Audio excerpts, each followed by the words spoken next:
عما يصفون وسلام على المرسلين والحمد لله رب العالمين.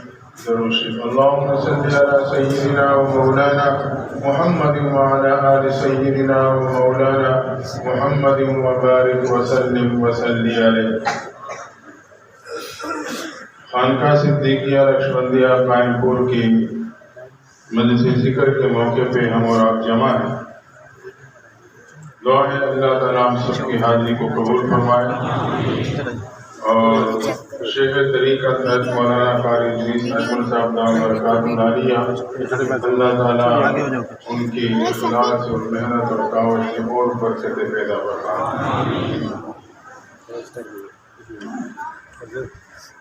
اللہ تعالیٰ ارشاد فرماتے ہیں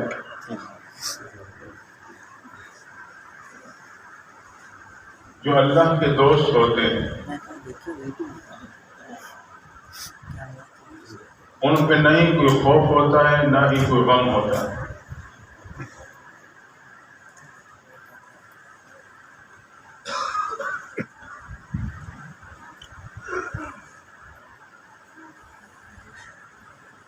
خوف کا تعلق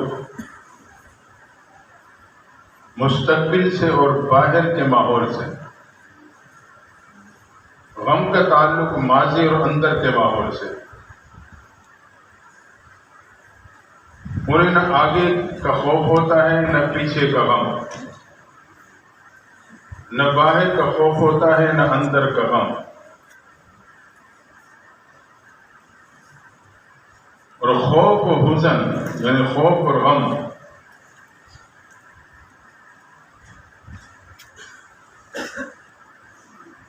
ان کی کیفیات یہ ہیں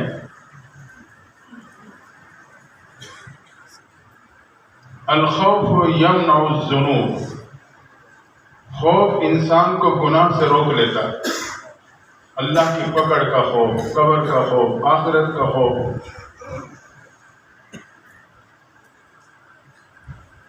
خوف کی وجہ سے انسان اللہ کی نافرمانی سے محفوظ رہتا ہے. والحزن یمنع الطعام، اور جو غم ہوتا ہے یہ کھانے پینے سے روک لیتا ہے. امتحان کا غم ہے، والد یا بیٹے کے فوت ہونے کا غم ہے، کسی کاروبار یا کسی چیز کے نقصان کا غم ہے. کھانے پینے کو طبیعت نہیں چاہتی. تو خوف گناہوں سے روکتا ہے، غم کھانے پینے سے روکتا ہے. پیغمبر علیہ الصلوۃ والسلام نے صحابہ کرام کے دلوں پہ جو بنیادی محنت فرمائی وہ ان کے دل میں آخرت کا خوف بٹھایا تھا.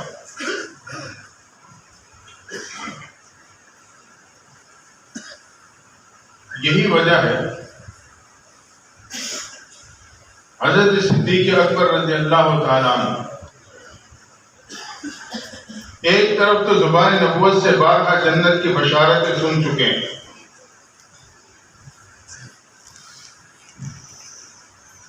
صحابہ کا مجمع ہے. پیغمبر صلی اللہ علیہ وسلم نے اچانک ایک سوال کیا، صحابہ یہ بتاؤ تمہارے میں آج کون سا شخص روزے کی حالت میں ہے؟ مجمع پہ خاموشی تاری، تنہ تنہا صدیق اکبر کھڑے ہو گئے. اللہ کے نبی صلی اللہ علیہ وسلم روزے کی حالت میں، فرمایا صدیق بیٹھ جاؤ. دوسرے سوال کیا، صحابہ وہ کون ہے جو کسی ضرورت مند کی ضرورت پوری کر کے آیا ہو؟ اللہ کی شان مجمع پہ پھر خاموشی تاری ہے، تنہ تنہا صدیق اکبر کھڑے، محبوب ضرورت مند کی ضرورت پوری کر کے آ رہا ہو. فرمایا صدیق بیٹھ جاؤ. تیسرا سوال کیا، صحابہ وہ کون ہے جو بیمار کی بیمار کرسی کر کے چلا ہوا؟ نگاہ نبوت کو وہی منظر دیکھنا پڑا، مجمع پہ سکتہ تاری ہے، صدیق اکبر کھڑے ہیں، محبوب بیمار کی بیمار کرسی کر کے آ رہا ہو. چوتھا سوال کیا، میرے صحابہ وہ کون ہے جو جنازے میں شریک ہو کے آیا ہو؟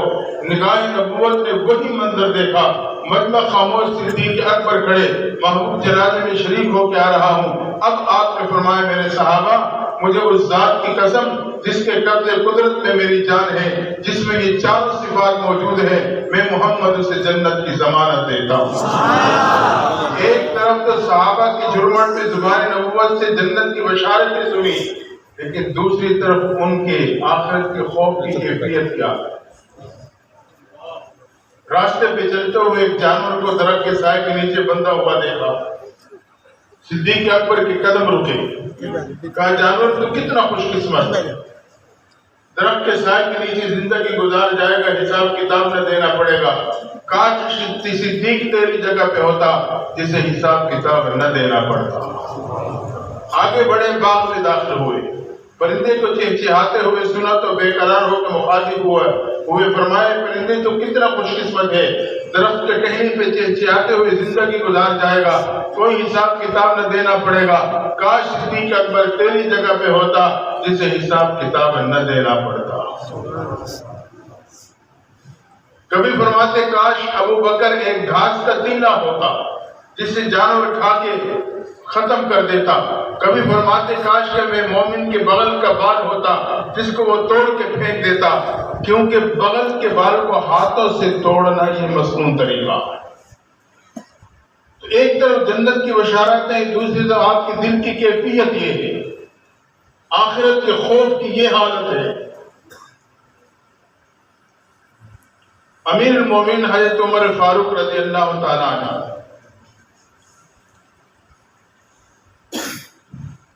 پیغمبر اسلام والسلام کی زبان مبارک سے جنت میں مکان کی بشارت بھی سن چکے ہیں۔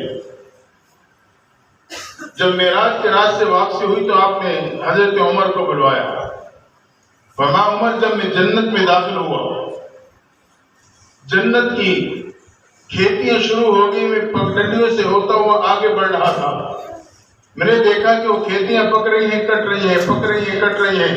میں نے جبریل امین سے پوچھا جبریل یہ کیا ماجرا ہے؟ مجھے بتلایا گیا کہ آپ کے امت کے نیک اعمال ہیں جس کو اللہ تعالیٰ بڑھاتا جا رہا ہے۔ فرمان آگے بڑھا تو جنت کی آبادی پہ نظر پڑی، جب نظر ڈالی تو اس میں سے ایک عمارت میری نگاہوں میں حسین ٹھہری، دل چاہا کہ اس عمارت کو اندر داخل ہو کے دیکھوں۔ قریب پہنچا تو جبریل امین سے پوچھا جبریل یہ عمارت رب نے کس کے لیے بنائی؟ مجھے بتلایا گیا کہ آپ کے غلام عمر فاروق کے لیے بنائی ہے۔ عمر جب تیرا نام سنا تیری غیرت سامنے آ گئی، میں نے اپنے قدموں کو تیرے گھر میں داخل ہونے سے روک لیا۔ حضرت عمر رو پڑے، فرمایا محبوب آپ اگر میرے گھر میں داخل ہوتے تو میرے لیے تو اور سعادت کی بات تھی۔ تو ایک طرف زبان نبوت سے جنت میں مکان کی بشارت بھی سن چکے ہیں، یہ بشارت بھی آپ نے سنی، لو کان بعدی نبی لکان عمر، اگر میرے بعد کسی نبی نے آنا ہوتا تو اللہ نے نبوت کی صلاحیتیں صرف عمر فاروق میں رکھی تھی، لیکن اس کے باوجود دل کی کیفیت کیا ہے، آخرت کے خوف پہ دل کیسے بے قرار رہتا ہے۔ ایک موقع پر اللہ نے محبوب پیغمبر کو تمام ان منافقین کے نام بتلا دیے جو صحابہ کی جماعت میں شامل ہو چکے تھے۔ آپ نے حضرت حذیفہ کو بلوائے جو آپ کے راجدان صحابی تھے، اور وہ تمام منافقین کے نام آپ نے گنوا دیے، یہ منافقین ہیں جو ایمان نہیں لائے۔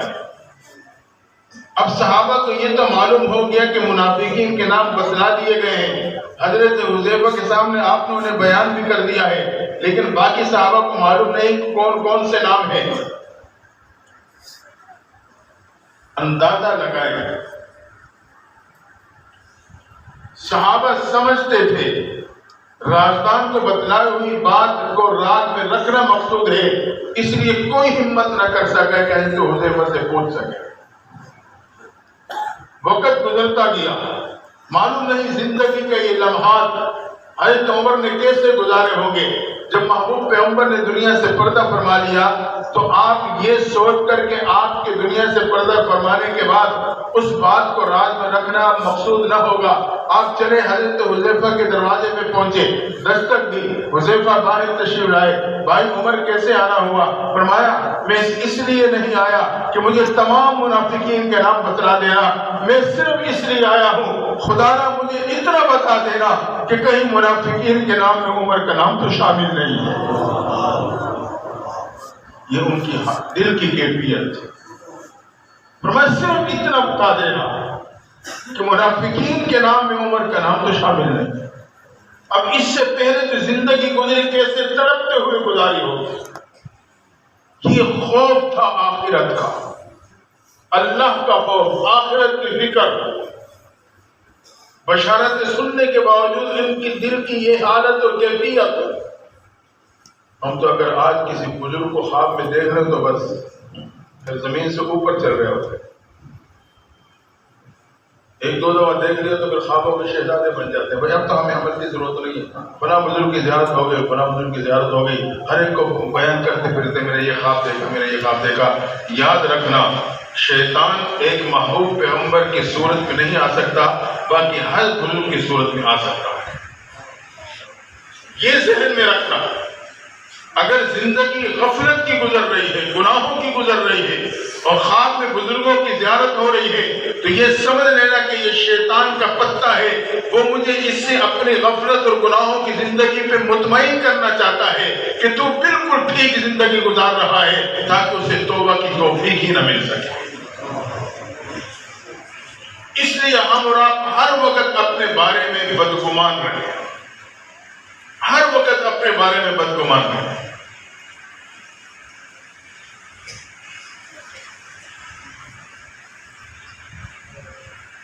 حضرت عثمان غنی رضی اللہ تعالیٰ جب بھی کسی قبر میں گزر ہوتا آپ بے قرار ہو جاتے. فرماتے کہ یہ قبر زندگی کے منازل، دنیا کے منازل میں سے سب سے آخری منزل ہے اور آخرت کے منازل میں سے سب سے پہلی منزل ہے. یہاں کامیاب ہو گئے تو آگے تمام منازل میں کامیابی. اگر یہاں پھنس گئے پھر آگے ناکامی ہی ناکامی. بے قرار ہو جاتے تھے، آخرت کا فکر اور خوف طاری ہو جاتا. آج ہم اور آپ جنازہ اٹھا کے جاتے ہیں، قبرستان کو دفنا کے آتے ہیں، ایسے مسئلے نہیں ہوتے. وہی گپ شپ چل رہی ہوتی ہے، وہی تبصرے چل رہے ہوتے ہیں. کیا وجہ ہے؟ دل سے اللہ کا خوف نکل چکا، آخرت کی فکر ختم ہو گئی. آج کا نوجوان کہتا ہے یہ کیا کروں، گناہوں سے نہیں بچ سکتا، گناہ نہیں چھوٹ رہے. یاد رکھنا وظائف جتنے بھی کر لو گناہوں سے بچنا مشکل ہے جب تک دل میں خوف خدا کی کیفیت پیدا نہ ہو جائے. جب تک دل میں صالح کے دل میں اللہ کا خوف نہیں آئے گا، دن اور رات وظائف کر لے گا، گناہوں سے بچنا ناممکن. پہلے اس کیفیت کو پیدا کریں، پھر تھوڑا سا بھی وظیفہ کریں گے تو اس کے اثرات میں اور آپ کی زندگی میں مرتب ہونے لگے. یہ بنیادی سوچ ہے. تو حضرت عثمان غنی رضی اللہ تعالیٰ عنہ قبر دیکھ کے بے قرار ہو جاتا، قبر اور آخرت کا سارا منظر سامنے آ جاتا. آج ہم اور آپ اتنے غفلت کا شکار ہیں کہ جنازہ اٹھا کے لے جاتے ہیں، دفنا کے آتے ہیں، قبر دیکھ رہے ہوتے ہیں، قبرستان میں جاتے ہیں، لیکن وہی چہرے پہ مسکراہٹیں بھی ہیں، گپ شپ بھی ہیں، تبصرے بھی ہیں، بالکل غفلت کا شکار ہو چکے. یہ وہ مجالس ہیں جس میں بیٹھ کر وقت گزار کر میرا آپ اپنی دل کی دنیا کو بدل سکتے ہیں. حضرت علی رضی اللہ تعالیٰ عنہ کے بارے میں آتا ہے جب آپ وضو فرماتے ہو تو آپ کے چہرے مبارک کا رنگ زرد ہو جاتا. ایک دن پوچھنے والے نے پوچھا کہ حضرت ہم آپ کو دیکھتے ہیں جب آپ وضو فرماتے ہیں تو آپ کے چہرے کا رنگ بدل جاتا. آپ نے فرمایا ہاں، جب میں وضو کرتا ہوں تو مجھے اللہ کے عدالت میں پیش ہونے کا خوف لاحق ہو جاتا. وضو کرنے کے بعد یہ تیاری کر رہا ہوں پھر میں رب کے سامنے پیش ہونا، اس لیے میری رنگت تبدیل ہو جاتی ہے. اتنا خوف نماز کے لیے حاضری کا کہ اللہ کی عدالت میں پیش ہونا ہے. آج میں اور آپ اپنی کیفیت دیکھ لیں. اس سے ضرورت اس بات کی ہے کہ اپنے دل میں آخرت کا خوف بٹھائیں.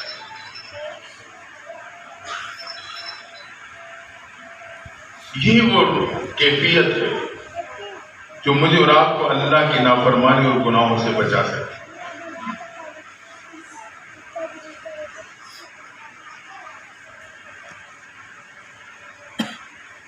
ایک صحابی کے بارے میں آتا ہے غالباً عبداللہ ابن رواحہ رضی اللہ تعالیٰ گھر میں بیٹھے ہیں. بیٹے بیٹے اچانک رو پڑے. بیوی نے دیکھا کہ اچانک رو پڑے اور ایسے تڑپ رہے ہیں روتے ہوئے. بیوی آپ کی حالت دیکھ کے پریشان ہو کے وہ بھی رو پڑی. آپ نے جب بیوی کے رونے کی آواز سنی تو مخاطب ہوئے, کہا اللہ کی بندی تو کیوں رو رہی ہے؟ ہمیں آپ کی حالت دیکھی تو ہمیں پریشان ہو کے رو پڑے. فرمانے لگے اچانک بیٹھے بیٹھے مجھے آخرت کا خیال آ گیا. معلوم نہیں عبداللہ ابن رواحہ پورے سے رات سے گزر جائے گا یا کٹ کے نیچے گر جائے گا. اپنے گھر کے ماحول میں گھر والوں کے ساتھ موجود, لیکن آخرت کی فکر اتنی غالب ہے. اور مجھے اچانک خیال آیا کہ میں پورے سرات سے گزر جاؤں گا یا کٹ کے نیچے جہنم میں گر جاؤں گا, اس لیے میں رو پڑا. ایک انصار صحابی ہے نوجوان, قرآن مجید کی تلاوت فرما رہے ہیں, چاروں قطار رو رہے. جب پڑھنے لگے کہ جس سما انشقت تو قیامت کا منظر سامنے آ گیا. زاروں قطاروں پڑھے. اس میں محبوب پیغمبر تشریف ہو جائے, دیکھا کہ میرے نوجوان ساتھ صحابی ہیں قرآن کو رو رہے ہیں. چند لمحے کھڑے ہوئے تو کہنے لگے او میرے نوجوان ساتھ صحابی, تیرے آج کس رونے نے آسمان کے فرشتوں کو رلا دیا؟ تیرے آج کس رونے نے آسمان کے فرشتوں کو رلا دیا ہے. وہ تیری اس حالت کو دیکھ کے وہ بھی رو پڑے. یہ صحابہ کی کیفیات تھی جن کے منصب کو کوئی اور پا ہی نہیں سکتا. ہم اور آپ دیکھیں, ہم اور آپ کتنے پانی میں ہیں, کس بات کے مولی ہیں جو ہم غفلت کا شکار ہیں.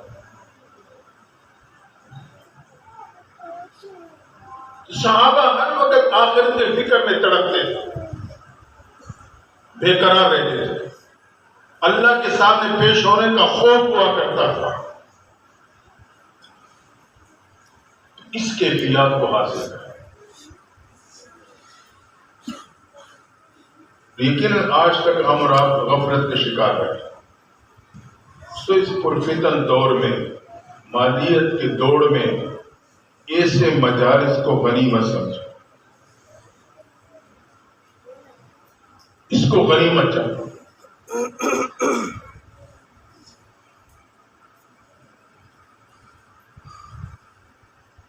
یقیناً ہم اور آپ غفلت کا شکار ہیں, لیکن اب بھی میرے آپ کے پاس وقت ہے.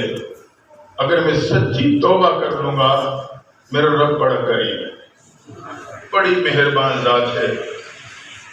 ایک عربی صحابی ہے دیہات سے, تو صحابہ فرماتے ہیں جب کوئی عربی آتا تو ہم بڑے خوش ہوتے ہیں. یہ جھٹکان انداز میں سیدھے سیدھے سوال کرے گا, ہم تو جھجکتے ہیں, بات اس انداز سے نہیں کر سکتے. آپ اس کا جواب دیں گے تو ہمارے بھی بہت سی باتیں کھل جائیں گی. پھر صحابی آتے کہنے لگے اللہ کے نبی صلی اللہ علیہ وسلم مجھے یہ بتاؤ قیامت کے دن ہمارا حساب کتاب کون کرے گا؟ محبوب پیغمبر فرمایا میرے صحابی قیامت کے دن بندوں کا حساب اللہ تعالیٰ خود کریں گے. یہ سننا تو صحابی جھوم اٹھا, کہتے پھر تو مجھے رب کعبہ کی قسم کہ ہم کامیاب ہو گئے.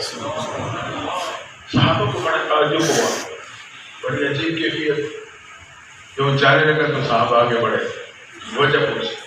آپ نے یہ سوال کیا, محبوب نے یہ جواب دیا, آپ نے اس میں یہ تبصرہ کیا اس انداز میں, اس کی کوئی وجہ خاص وجہ ہے؟ کہنے لگے آپ نے قرآن نہیں پڑھا؟ اللہ فرماتے ہیں یا ایھا الانسان ما غرک بربک الکریم, انسان تجھے اپنے اس رب کریم سے کس چیز نے دھوکے میں ڈال دیا ہے؟ رب کہتا ہے کہ میں سے رب نہیں ہوں بلکہ کریم ہوں, اور جو کریم ہوتا ہے وہ جب اپنے مخالف کو گرفت میں لے لیتا ہے سزا نہیں دیتا, معاف کر دیتا. سبحان اللہ. اللہ خود کہتا ہے میں کریم بھی ہوں. اگر گرفت میں آپ بھی گئے تو سزا نہیں دے گا, معاف کر دے گا.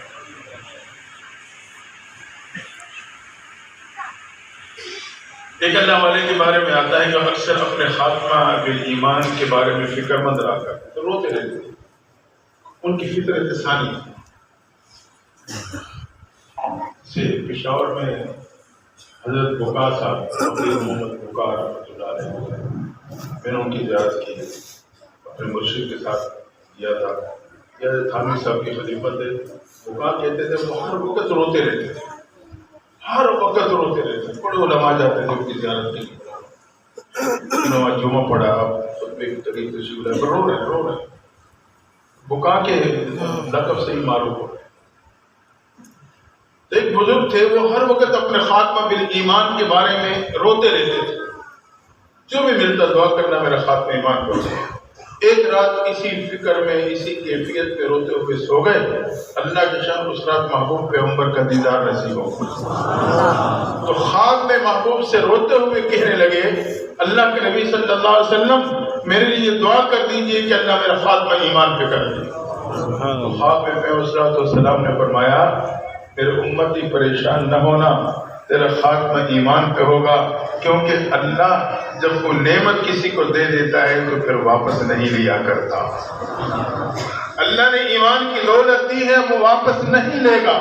رب اتنا کریم اور اتنی مہربان ذات ہے. تو اب بھی میرے آپ کے پاس وقت ہے اس موجودہ زندگی سے فائدہ اٹھائیں. میں ایک مثال سمجھانے کے لیے دیتا ہوں، پھر میں اپنی بات کو سمیٹتا ہوں. موجودہ زندگی سے فائدہ اٹھا لیں. یہ لمحات بہت قیمتی ہیں. اگر زندگی کے لمحات میں میں نے ایک ندامت کا آنسو کا قطرہ بہا دیا، اللہ میرے گناہوں کو معاف کر دے گا، اور قیامت کے دن جہنم میں 1000 برس بھی روتا رہا، رب کو میرے پہ ترس نہیں آئے گا. دنیا کی زندگی میں اگر ایک ندامت کا آنسو قطرہ رب کے در پہ بہا دوں گا، اللہ میرے گناہوں کو اس میں بہا کے رکھ دے گا. اور اگر یہاں غفلت پہ رہا، غفلت سے گیا، تو پھر آخرت میں 1000 برس پہ روتا رہوں گا، رب کو ترس نہیں آئے گا. اس موجودہ زندگی سے فائدہ اٹھا ہے. تو یہ میرے اور آپ کے لیے بہت ہی خوبصورت مہلت ہے. لفظ مہلت ہم اور آپ اپنے روزمرہ زندگی میں استعمال کرتے ہیں. اس کے معنی کو بھی سمجھتے ہیں، اس کے مقصد کو بھی جانتے ہیں، لیکن شاید ہم نے اس کی اہمیت کو نہیں سمجھا. اس کی اہمیت کیا ہے؟ ایک اسٹوڈنٹ کو جب وہ مہلت مل جانے کے امتحان یا پیپر مؤخر ہو گیا ہے، وہ اس کی اہمیت کو جانتا ہے. دنوں رات ایک کر کے اور محنت کرنے لگتا ہے. اور ایسے بھی ہوتے ہیں وہ اور غفلت میں پڑ جاتے ہیں. چلو جی اب تو مزید دن مل گئے، آرام کریں گے، آخری دن پھر دیکھ لیں. تو زندگی یہ مہلت ہے. سمجھانے کے لیے بات کو تھوڑا سا کھولتا ہوں. ایک شخص نے باغ لگایا، باغ میں درخت لگے، درختوں پہ پھل لگے. ایک دن اپنے ملازم سے کہنے لگا کہ باغ میں درختوں پہ پھل موجود ہے، یہ خالی ٹوکری لے لو، باغ میں داخل ہو جاؤ، جہاں سے جتنا خوبصورت پھل توڑ کے لاؤ گے اس نسبت سے میں آپ کو ترقی دے دوں گا اور آپ کی سہولت کو بڑھا دوں گا.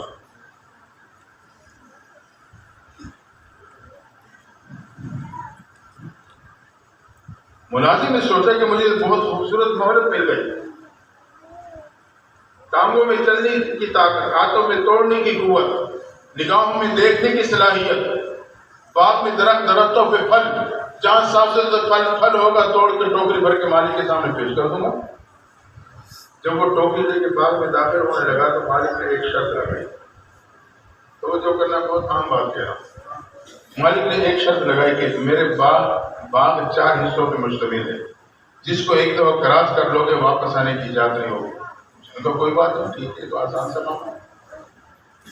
یہ ٹوکری لے کے باغ کے پہلے حصے میں قدم رکھتا ہے، نگاہوں کو اٹھا کے درختوں پہ جماتا ہے. کیا دیکھا؟ درختوں پہ پھل تو موجود ہے مگر داغدار ہے. سوچنے لگا کہ اگر یہ پھل توڑ کے لے جاؤں تو مہلت کو ضائع کر بیٹھوں. ذہن میں بات آئی، شاید اگلے حصے میں صاف ستھرا پھل ہو، اس لیے پہلے حصے کو کراس کیا، دوسرے میں قدم رکھا، نگاہوں کو اٹھا کے درختوں پہ جمائے تو کیا دیکھا؟ واقعی درختوں پہ صاف ستھرا پھل موجود تھا. اس نے سوچا اگر یہ پھل توڑ کے لے جاؤں تو میں اس مہلت سے بھرپور فائدہ حاصل کر لوں گا. لیکن اسی دورانیے میں اس کی دوسری سوچ آتی ہے، اللہ کے بندے جب باغ کے دوسرے حصے میں صاف پھل ہے، شاید تیسرے حصے میں اس سے بھی بہتر پھل ہو، کیوں نہ میں تیسرے حصے سے پھل توڑوں. اس نے تیسرے حصے کی امید پہ دوسرے حصے کو بھی کراس کیا، قدم رکھا، نگاہیں اٹھا کے درختوں پہ جمائے تو کیا دیکھا؟ واقعی پہلے سے بہترین قسم کا پھل موجود. اس نے سوچا اگر یہ پھل توڑ لو تو فائدہ حاصل. لیکن وہی سوچ لوٹ کے آتی ہے جب باغ کے دوسرے حصے میں بہتر صاف پھل تھا، تیسرے میں اس سے بہتر پھل تھا، شاید چوتھے اور سب سے آخری حصے میں سب سے بہترین پھل ہو، کیوں نہ میں اس حصے سے پھل توڑ کے لے کے جاؤں۔ اس نے آخری حصے کی امید پہ تیسرے حصے کو بھی کراس کرنے کا ارادہ کیا۔ جیسے تیسرے حصے کو کراس کر کے آخری حصے میں قدم رکھتا ہے، نگاہوں کو اٹھا کے درختوں پہ جماتا ہے، تو اس کی نگاہیں جمی کی جمی رہ گئی، قدم کھڑے کی کھڑے رہ گئے، بے اختیار ہاتھ دانتوں میں آئے، اپنے ہاتھوں کو یہ کاٹنے لگا۔ اس نے کیا دیکھا؟ باغ کے آخری حصے میں درخت تو موجود ہے مگر پھل سے خالی ہے۔ اب آہوازاری کر رہا ہوں، کوئی فریاد رس نہیں، کوئی مدد کرنے والا نہیں، واپس جانے کی اجازت نہیں، آہوازاری کرتے کرتے آخرکار خالی ٹوکری لیے باغ سے نکل جاتا ہے۔ دوستو میرے اور آپ کی زندگی کا باغ بھی 4 حصوں پہ مشتمل ہے۔ سب سے پہلا حصہ وہ بچپن کا ہے، جو داغداری میں، ناسمجھی میں گزر جاتا ہے، نادانی میں بسر ہو جاتا ہے۔ آج بڑے بھی تربیت کا ہاتھ اٹھا لیتے ہیں، کوئی بات نہیں، ابھی چھوٹا ہے، اس کی گالیاں بھی سن کے اسے حوصلہ افزائی کرتے ہیں، وہ جو بھی کر اس کے حوصلہ افزائی کی جاتی ہے، تربیت کا ہاتھ اٹھ جاتا ہے۔ میں زندگی کے بعد کے پہلے حصے کو نادانی اور ناسمجھی میں بسر کر دیتا ہوں، حتیٰ کہ بعد کے دوسرے حصے میں قدم آتا ہے، جوانی پھوٹتی ہے، خوبصورت پھل لگتے ہیں، میں اس جوانی سے، اس صلاحیتوں سے فائدہ اٹھا کر دین دنیا دونوں کی تعلیم پا سکتا ہوں۔ لیکن اس وقت میرے نوجوان کی سوچ یہ ہوتی ہے، ابھی تو جوانی ہے، مستانی میں گزاروں گا، جب جوانی عروج پہ پہنچ جائے گی، مستانی سنجیدگی میں تبدیل ہو جائے گی، میرے صلاحیتوں میں اور پختگی آ جائے گی، پھر میں اپنے کل کے بارے میں سوچ لوں گا۔ یہ تیسرے حصے کی امید پہ دوسرے کو اسی طرح اللہ مذاق اور کھیل تماشوں میں بسر کر دیتا، کھیل تماشوں میں لگا، اس چوک میں بیٹھا ہے، اس ہوٹل میں بیٹھا ہے، اس دوستوں کے ساتھ بیٹھا ہے، نہیں اسے احساس ہی نہیں کہ میں اپنے وقت کو کیسے ضائع کر رہا ہوں۔ تو یہ زندگی کے لمحات بہت قیمتی، اس کو ضائع ہونے سے بچا۔ اگر بڑوں کی سرپرستی سر پہ موجود ہے تو ان کے وجود سے فائدہ اٹھا لیں، ورنہ ہاتھ مسلتے رہ جائیں گے، پھر بڑے نظر نہیں آئیں گے۔ تو اپنی جوانی کو لے تو لاکھ اور کھیل اور تماشے میں ضائع ہونے سے بچائے۔ یہ چوک اور ہوٹلوں پہ بیٹھ کر گپ شپ لگانے والے دوست یہ کام نہیں آتے۔